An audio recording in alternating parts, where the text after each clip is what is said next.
What's going on, everyone? Sid Gordon here with Core Medical Group, and today I have a super important gentleman on our podcast, my buddy Nick here, who drove 9 hours to come down and shake my hand and be face-to-face, which is an amazing thing for me. I do that quite a bit, and I love it when people are on the same page. So, Nick, thank you so much for going out of your way for me, brother. So, Nick, there's a lot to talk about today. You know, you have a lot of accomplishments in life, but first, give us a little background on yourself, would you? Yeah, man. So, like you said, drove 9 hours, man. Born and raised Northwest Florida, a little small town, Tafuniac, about 8,000 people. About like everybody else, brother. You grew up running and gunning and going crazy, and fun life, but led to a lot of wrecks in the end. You know what I'm saying? It didn't end. It's all fun for a season, then it didn't wind up well. And but bringing me down here, you know, it's interesting to what brings me down here. So 2017 is kind of where everything came to a screeching halt. Everything, you know, stress, everything building up real bad. Anxieties, the struggles of life and all that, you know, and I'm drowning it all out, right? Just drinking like a fish. 2017 go completely dry, you know, full bore detox, clean up, get out of detox, and just not feeling well, man. You know, just not feeling. You have a family at the time? I did, dude. I say same family now. So wife, just married 20 years, the 14th of this month. 20 years, Congrats. 4 children, 17 all the way down to 8. They put up with a lot, don't they? Dude, you don't know. Yes, man. I do. They're like, so you're gonna drive 9 hours after work to go to Boca, and I'm like, yeah, I am. And they're like, okay, so but dude, they're like faithful. They stayed up all night, you know, wait until I got here. Yeah. FaceTimed them when I get here. So yeah, so they've been through the ringer. You know what I'm saying? In a lot of ways, because you know, just sitting down with you this morning, we're wired kind of similar, right? You know, type A. It's just the morning, your feet hit the floor in the morning, dude, it's go time. Yep. You know, it's 110, you're full tilt the whole day. And so yeah, they put up with a lot. They walk with me through a lot, you know, trying to provide and doing all the different things, and also trying to be a dad with them. So yeah, they're there, but they're a godsend, man. My wife, I couldn't have prayed for a better woman than what, you know, God's given me in that. So it's a beautiful thing as far as that goes. But yeah, they've been through a lot, man. There's been a lot of ups and downs. I mean, economy-wise, 2008 wasn't good, you know. It's just been a lot of trying seasons. But, man, here we are today, you know, talking about what we talk about and the fun stuff that we talk about, you know. Yeah, I mean, so it's interesting. You know, I felt the same. Like, you know, you're like, oh, I'm going to be up at 5 tomorrow. I'll be ready to go whenever. And you know, that's my schedule too. I you know, just started with like the cold plunging in the morning, and I call it the Nick K program, because you know, he got me into that, and it's been a game changer. Like, I look forward to my mornings, right? They're the most important part of the day, because my house is asleep. Right. I can get so much done. To my competitors out there, when you're still spooning your pillow, I've accomplished half a day. That's right. So. That's right. And I learned that from my business mentors. Like, I don't know any guy that's like just come from a very little, like I did, and accomplished a lot, that just was sleeping until 10 o'clock. You know what I mean? Yeah. And then you're also, you're a gym owner that is a gym that's open probably pretty fucking early, right? Yeah. And you're in there probably the first one there. I can't say I'm the first one there, man. No. So we've got a faithful one that, like I told you, when I get up in the morning, my routine is before I train, I get up and I check all my check-in logs, my POS, all the different stuff. So we've got one brother, a sweet, kind soul of a lady. She is there every morning between 2:50 and 2:53. Like, she does. I mean, brother, it's a window. What is she doing? There. Dude, she's training, working out, cardio. She was going to bed at like 5 o'clock in the morning. I don't know what she does. Hey, whatever it is, she's consistent, so she's winning the day. That's you know? Awesome, 100%. And then, but no, I am one of the first ones in there in the morning. You know, probably about number 5, number 6. But you know, kind of like you, if I can get out, you know, if I can start training at 4 o'clock in the morning, you know, I've won the day at that point. You know what I'm saying? I'm already 10 steps ahead of everybody that I'm competing with across the board, and that's the part of it. So come 5 o'clock. You know, I go back to the gym and I check on it on my way home, but I've already gotten all the business done. You know, it's completely done, and that's the beautiful part about it. the big thing for me too is like I don't know what my day's gonna bring either. So like like I need to get that little sweat in. You know, I train in the house 80% of the time. But like if I don't get that movement in the morning, my day's off, and then I'm worried all day. Am I going to get out of work in time to go home and not be able to train? Because then I get home, my kids are all over me, and then you know I feel bad about being like, hey, let me go take an hour. You know, so I think that's a really important thing. I mean, we push that a lot in this podcast. You know, we don't talk about hormones all the time. Today we will, but we talk about those three pieces of the puzzle, which is exercise, diet, and balance of your amino acids, your vitamins in your body, your hormones in your body. If those three components aren't on point, you know, you're not benefiting from each one of them. Right. So like those are, and I think you can attest to that probably the way that you live, because I mean, you're a huge promoter of core. You know, Brandon, I think, is heading up next week for your grand opening. And you said something that was like amazing. Like you're picking up on things now that you're getting older, I'm sure, than you, which when we were younger, we're not paying attention to others. We're so consumed in ourselves. Right. And, I noticed that you're like, hey, you know, there's some people I really want to start helping, and this, that, and the other. And like, to be honest, that's when the real money starts coming for me. Like I talk about the oh shit phase in business, then the all right, we're doing okay phase, and then okay, now I get to educate people, and it's not that sales pushy mentality. Right. And now I get to like go around and like and be an educator and bring a lot of information about core medical and what we do to the United States. And it doesn't matter what level you're doing it on, if it's a community level or a state level, or, you know, a nationwide level. If you're bringing awareness and helping people change their lives to the good, it's just that's what we should be at service to others, right? Absolutely, 100%. And from a business standpoint, you know, as an owner, you have to look at the dollars and cents. You know that. I mean, you know that from what we've got to do. But I believe with every ounce of being that's in me is if I do the right thing and I try to better my people. All right. If I try to offer my people something that's going to radically change their lives, whether it be a certain type of training, like Nick says, whether it's a cold plunge option they have in the afternoon, whether it's putting in a sauna or a steam room, whatever that may be, the money takes care of itself because you're pouring into the people. It's a people business. It's the same thing with core medical. You're helping people. That's why you get the referrals that you do, because man, it's not pushing. I'm not door to door trying to sell you a vacuum cleaner, right? You know, we're literally changing people's lives, and that's the benefit, and that's the beautiful correlation between what you do and what I do. It's huge. But yeah, the three components that you're talking about, the nutrition. It's like Brandon wants to go eat lunch here in just a little bit, and I'm like, we can go eat lunch, but I'm telling you, like I am like strict right now, brother. I just sat down with you and ate 4 egg whites with just like a smidgen of salt, right? My trainer will be happy about that, but just a little bit, you know. But the diet, the balance of all your aminos, all your minerals, all your nutrients, and you know, hormones come into play with that too. Your sleep comes into play with it, you know. Like last night, you know, dude, I laid down at 1 o'clock, and I'm stoked because, you know, number one, getting to meet all you guys today who I've only dealt with over the phone. So, you know, I'm excited about that. But then sleeping, you know, I didn't get my adequate amount of sleep. And this morning when I got up to train, guess what? I felt that. So people don't understand the necessity of sleep all in that big, you know, big pile of stuff that we're trying to accomplish too, and the synchrony of it all, of how it all works together. It's becoming easier for me over time. Like I know what I want now. Like I know I want to get up. I know I want to be effective at work. I know I want to be at service to my staff and my patients as much as we possibly can. Like and I know that I don't want to get fat, and I know that I don't want to be unhealthy, and I know that I want people to look at me when I go to a reunion back home and be like, oh shit, he's still in shape. Right. You know what I'm saying? Because I just went through that.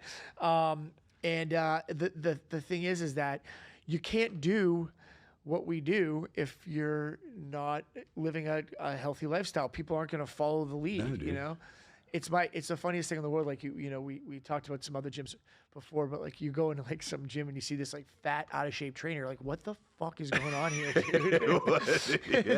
Dude, I get it, man. I get it. And you know, it's funny. So my 15-year-old, son. So my oldest two are boys and my youngest two are girls, right? So my 15-year-old, I'm talking to him last night, dude, I'm coming through.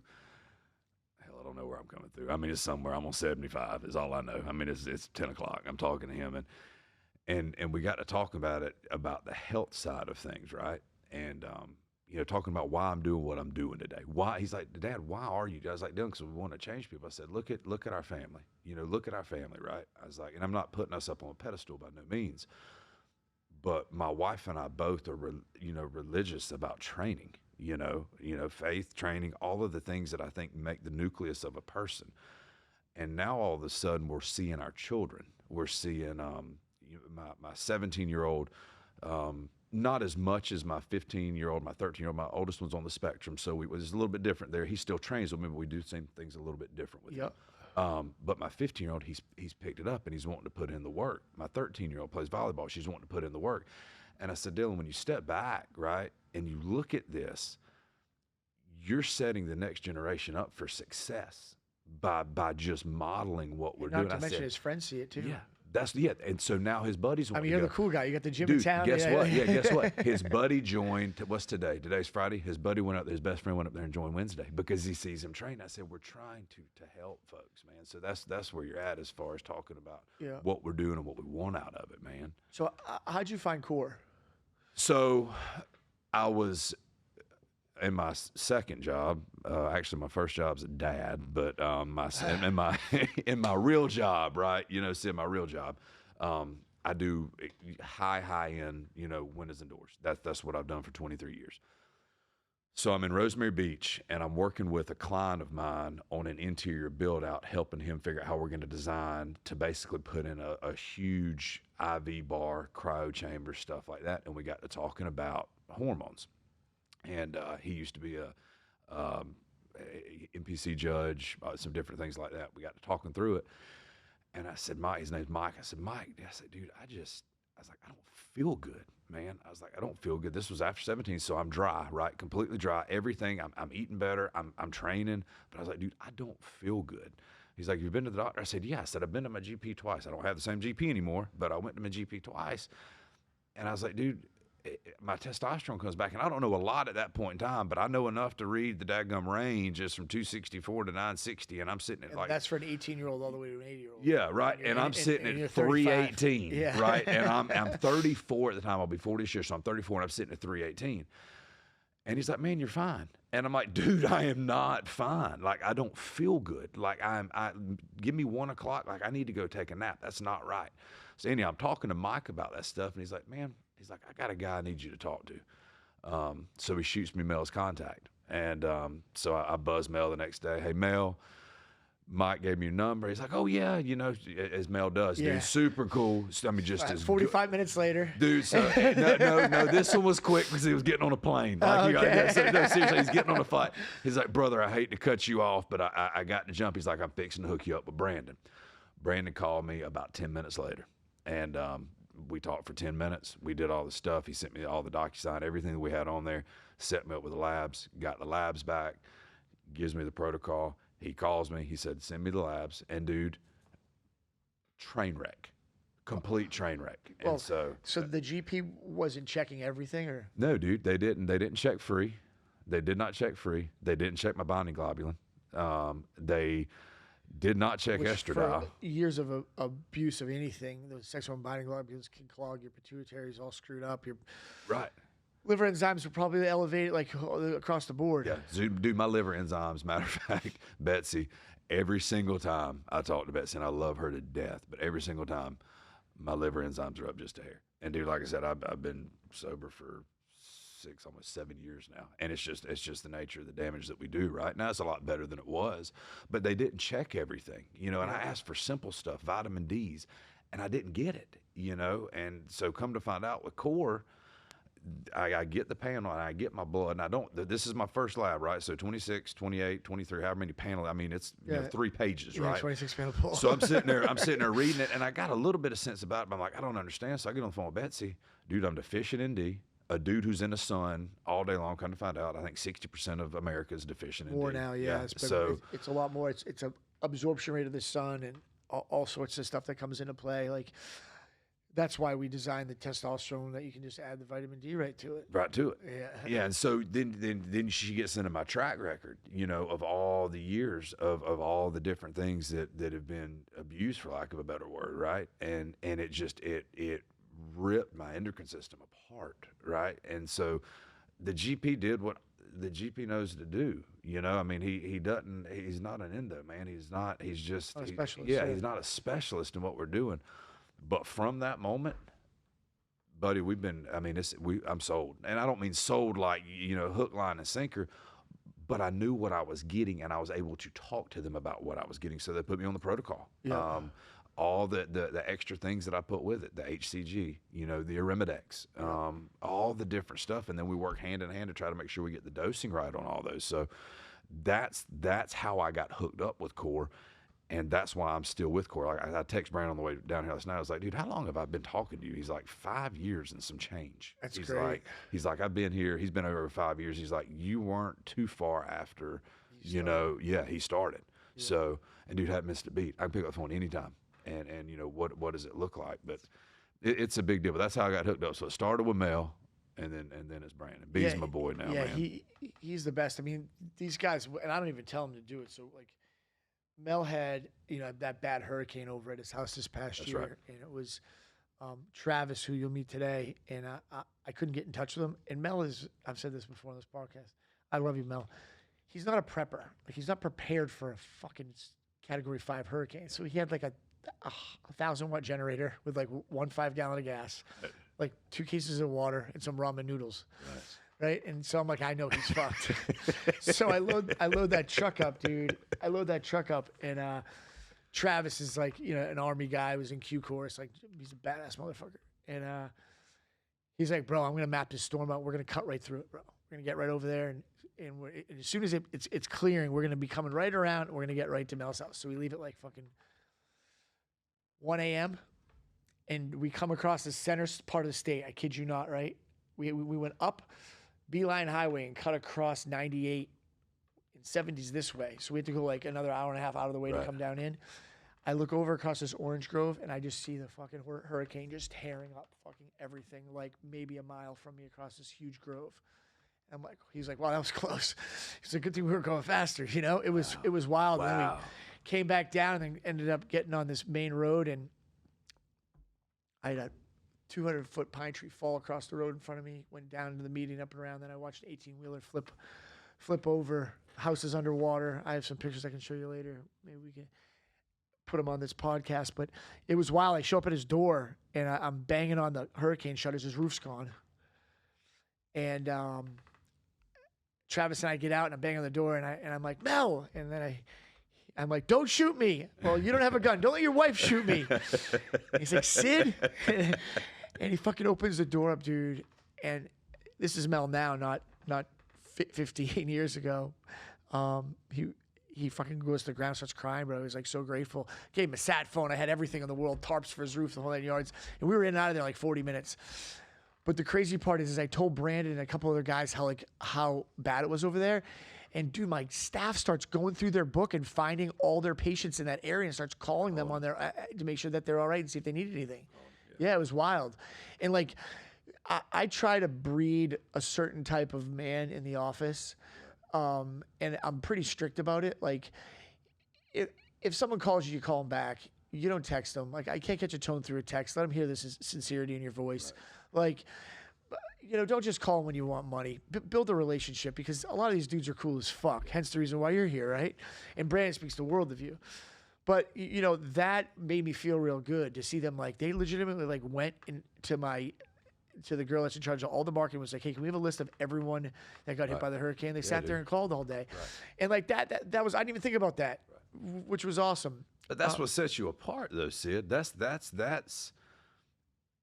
the difference between doing business just for $1 and doing business because you care about people. Yeah. You know what I'm saying? That's 100%. What's going to keep you in the game. That's it, you know, and that's I think that's what you have created just from the few folks that I know within Core.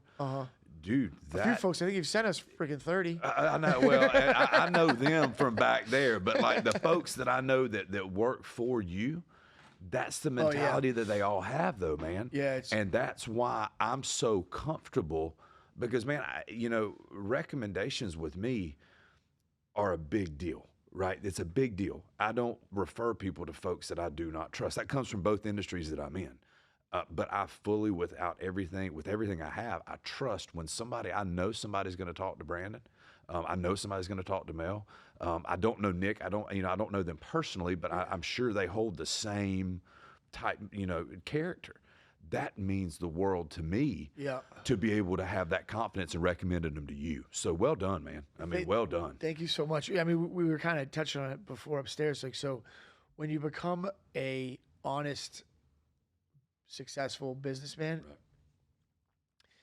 people start to notice, Yeah. right? And the hardest thing in the beginning of business is finding the place to go when you have a problem, Right. right? Oh my God, I'm having merchant issues. Oh my God, it's Saturday or Sunday, the AC's out. I don't know what guy can get there on a Sunday. Like all those small little things. And as you get older, you start to build this community of people around you that you can trust. But until then, you have to call guys like me and you, which my phone rings constantly, I'm sure you use this too, about, hey, what do I do here? Like, how do I help this person? And like, I personally love that because like, I know I can steer that person in a good direction to not hit a dead end. And the people that don't call me, I'm like, dude, why didn't you call me? Oh, I don't want to bother you, bro. So you sat there and suffered. It would have been a 2-second phone call. Like, in order to be really successful, I believe in business, you have to have that community. Because until you really accomplish that community of like, all right, in 2 seconds, I can fix any fucking problem. Yeah. You're wasting a lot of time. Right. But it's part of the process. Right? Absolutely. 100%. And like, I like that, the process of starting a new business and suffering and seeing, making sure it's going to work, not seeing, but making sure it's going to work. And then, seeing what type of community that we can grow from it. We're both in a similar place. You have this gym that we're going to chat about, which is awesome. It sounds like you have an amazing business model and you're in it for the correct response and the reason. But the thing is that without that community, and then what happens is like when you're building, just like you said before, that community of like respect, it's worth millions of dollars to me, like in comfort. Absolutely. Right? So like that's what we love at Core. Like we've built this community of like all these guys back here have some of the best ambassadors, in the country. I say this all the time, and they bring me so much credibility. Right. Because guess what? No one knows me. They all know fucking these guys know, and I'm aligned with them. So guess what? Right. I'm guilty by association. Hey, man. It is. It is. So yeah, it's been great. So tell us a little bit about how you got the gym deal there, and what that's going to look like, and tell us about the grand opening. Give us the skinny on the next like 2 weeks of your life. Yeah. So let me before we get into that, let me tell you the reason that I'm in the gym business. So we shared, sitting down eating this morning. I talked to you a little bit, and so for 23 years I've been in the same industry, right? And it's just what I was born and raised in, as far as the construction sales. And I turned 40 this year, so I'm looking for something to transition to, something, I don't want to sell windows 20 more years, you know what I'm saying? So I'm trying to give you the backdrop of why we are. It's important. And then. Also for complacency, for people out there that are stuck in that rut. Yeah. It's like, I mean, listen, slow down and like write down a list of things that you're just passionate about. That's right. And whether it's helping people in certain dynamics, what are those dynamics? Like get detailed on that shit. Yeah, that's right. And so he's one of my closest friends, but he's also one of my biggest clients too, right? So he always talks, and we talk a lot about everything in life, from kids. He's got 9 kids. So when I'm complaining about 4, he's like, dude, you don't have any room 9 to talk. kids. Yeah, 9. He's a lunatic. Yeah, he's something wrong with. But anyhow, there's something wrong. Yeah, he's got you so much money. Yeah, he likes it a lot. I don't know, but anyhow, he always talks about, what's your 3, what's your 5, what's your 10-year plan? What you looking like? And we talk through that. But when you back up to 2017, and and I think for a lot of folks that listen to this podcast, it's gonna resonate.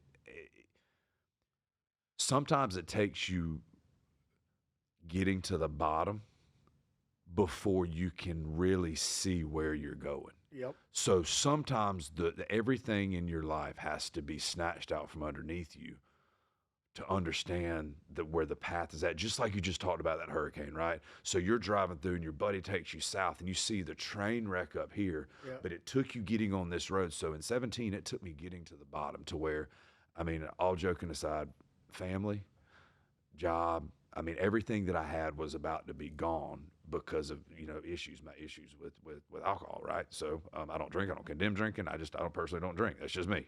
It is what it is. But during that time, Probably more beneficial. Yeah, hell yeah, it's beneficial. It's probably safer for everyone in your community. Yeah, it is. It is. And you get a little bit better physical results when you're not pounding, a case of Busch Light every day. But anyhow, I digress. But from 2017 on, between my faith and between fitness and actually really gritting it out and training, dude, it saved my life. Like I promise you, with everything inside of me, it saved my life. At that same point in time, I hooked up with you guys. So everything in my life shifted, right? It all moved, and it all moved in the positive direction. So I fell in love with fitness. I fell in love with the training. I fell in love with the grind, right? The process, the day in and day out, getting up and grinding it out and pushing through when nobody else is going to push through, the mental fortitude that creates and all these different things. I fell in love with it. So was presented with an opportunity to get into the fitness industry the early part of last year. It was a significant decision for my wife and I. Significant. Very, it was a lot that we had to process through. It took us almost a year to close the deal. A matter of fact, 2 days shy of a year. We closed March 10th of this year. But the reason that we're in it is because I know what it did for me personally.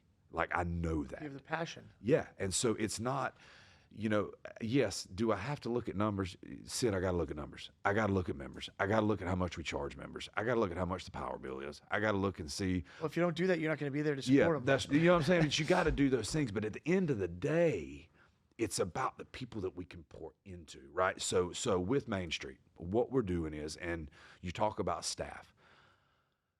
Brother, I could not be more fortunate to have the staff that I have. I have 4 staff employees, 4 ladies that are phenomenal. I've got one that runs pretty much the front desk and the operations. I've got my head trainer that runs the floor, 6 personal trainers that are on staff. She runs the trainers and all those other things, make sure they're all lined out. They're godsends. They allow me to be there in the morning, to go handle my other business, come back in the evening, and this thing runs like a sewing machine, right? But what we try to create is not, and you've trained long enough, you're going to know what I'm saying, not the clanging and banging. Now, don't get me wrong. I told you all this, you might at breakfast. We've got some dudes in the gym that are absolute beasts. I mean, dude, they're yoked. I mean, just massive monsters that are in there. We've got guys that compete that are in there. So we've also got, like I told you, we got a 80-year-old retired judge that's in there. So we've got this eclectic group. But what we're trying to create and build is the culture of, you know what, man, we're here. We're in this thing together. We're going to fight this thing out together. We're going to pursue this together.